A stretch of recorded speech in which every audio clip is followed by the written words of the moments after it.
बाबा जी की प्यारी साथ संगत जी, सभी को प्यार भरी राधा स्वामी जी। संगत जी, आज की जो साखी मैं आपको सुनाने जा रहा हूँ वो बहुत ही प्यारी साखी है। तो संगत से विनती है साखी को अंत तक जरूर सुने। सेवा सिमरन सत्संग बिल्कुल नियम से करते थे, जिनको बाबा जी एक अटूट विश्वास का, चाहे आदि तूफान आ जाए, अगर उन्होंने सेवा पर जाना था तो वह फिर जाना ही था। गुरु घर में से जब भी किसी प्रकार की सेवा का हुक्म होता था तो गुरु दयाल जी सबसे आगे बढ़कर सेवा करते थे। उनका पूरा परिवार भजन सिमरन करता था और सत्संग भी जाता था। दयाल जी की दो संतान थी। सतगुरु की कृपा से दोनों बच्चे शुरू ही परमात्मा के मार्ग पर लगे हुए थे। समय बीतता गया और दयाल के बच्चे की शादी उम्र हुई, अपनी बेटी के लिए उन्होंने अपने जैसा ही एक सत्संगी परिवार ढूंढना। शादी दिन का पक्का करने का पक्का करके दयाल जी उनकी पत्नी लड़के वालों के घर अपने घर को निकले। रास्ते में गुरु दयाल जी को गुरु के घर के एक मैसेज आया कि फलाने दिन व्यास में निकली। रास्ते के गुरु दयाल जी को गुरु घर से एक मैसेज आया कि फलाने दिन व्यास में मिट्टी की सेवा है, इच्छुक संगतें अपना अपना नाम लिखवा सकती है। जैसे ही गुरु दयाल जी की हमेशा सेवा से सबसे आगे रहती थी, उन्होंने अपना नाम लिखवा दिया। परंतु जिस दिन बेटी की शादी होनी थी उसी दिन की सेवा में उन्होंने अपना नाम लिखवा दिया, और शादी वाले दिन एक दिन पहले ही वह इसी असमंजस में थे कि बेटे की शादी छोड़कर आखिर ब्यास सेवा पर कैसे जाऊंगा। तो सभी रिश्तेदार जब पूछेंगे कि बेटी के पिता कहाँ हैं तो घर वाले को क्या जवाब देंगे। यही सोचते सोचते पूरी रात बीत गई, लेकिन सुबह होते ही उन्होंने अपना निर्णय बना लिया। वह जल्दी उठे, बाकी लोगों को उठने से पहले ही अपना बैग बनाया, चुपचाप ब्याज के लिए निकल पड़े, क्योंकि आज उन्होंने मिट्टी की सेवा की जो कि करनी थी। उन्होंने बाबा जी से बोला, बाबा जी अब मेरे पीछे से आप संभाल लेना, मेरा सेवा पर जाना बहुत जरूरी है।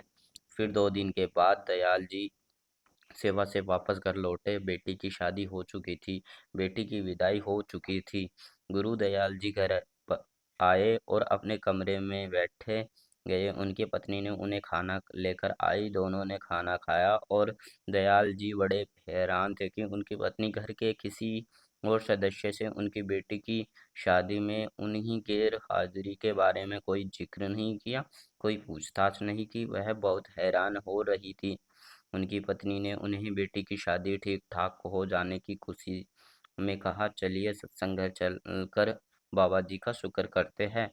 सब कुछ अच्छे से हो गया और बेटी को एक अच्छा परिवार मिल गया। गुरु दयाल को समझ नहीं आ रहा था कि उसकी पत्नी उन पर नाराज होने की बजाय उसे साथ गुरु घर जाने की बात क्यों कर रही है। आखिर यह हो क्या रहा है। उसकी पत्नी ने एक बार भी क्यों नहीं पूछा कि अपनी बेटी की शादी में आप कहाँ गायब थे। खैर, पत्नी ने को लेकर वह सत्संग घर गया और बाबा जी का धन्यवाद किया।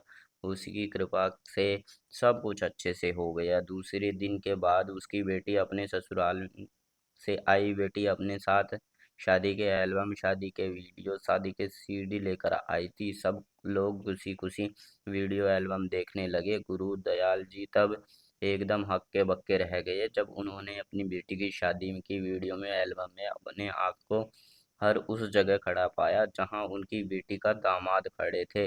वह हैरान रह गए थे कि ऐसा कैसा हो सकता है। वह शादी में तो मौजूद ही नहीं थे, वह तो उस दिन ब्यास मिट्टी की सेवा करने गए थे। लेकिन उसको समझते देर ना लगी। वह उसी समय गुरु घर गया और बाबा जी से सामने बहुत रोया। उन्होंने बोला कि मेरे मालिक, आप मेरे बांधों का इतना ख्याल रखते हैं कि मैं व्यास में सेवा कर रहा था और आप मेरी जगह बेटी की शादी में पिता बनकर उसके पिता उपस्थिति में बाबा जी ने उन्होंने मन में दर्शन दिए और बोले, जब तू मुझ पर इतना विश्वास करेगा तो मेरी संगत सेवा करने का आसक्ति है तो मैं तेरा विश्वास कैसे टूटने दे सकता हूँ संगत जी। विश्वास से बड़ा इस दुनिया में कुछ भी नहीं है। यह पूरी सृष्टि केवल विश्वास पर ही चल रही है। जैसे एक बच्चा अपने माँ की गोद में बैठा होता है तो खुद को सुरक्षित महसूस करता है, क्योंकि उसको विश्वास है कि चाहे कुछ भी हो जाए लेकिन यह मुझे नहीं गिरने देंगे। वैसे ही हमें भी अपने बाबा जी पर विश्वास रखना है, चाहे कुछ भी हो जाए। सतगुरु का हमारे विश्वास टूटना नहीं देना देंगे। समय कभी अच्छा तो कभी बुरा आएगा, लेकिन हमें बिल्कुल डगमगाना नहीं है और विश्वास के साथ आगे बढ़ते जाना है। अगर आपको यह हमारी साखी अच्छी लगे तो आप हमारे चैनल को सब्सक्राइब करें और हमारे वीडियो को लाइक करें। संगत जी, हमारे चैनल को सब्सक्राइब करेंगे तो ताकि नई नई वीडियो आपको हर रोज़ मिलने को मिले। राधा स्वामी जी।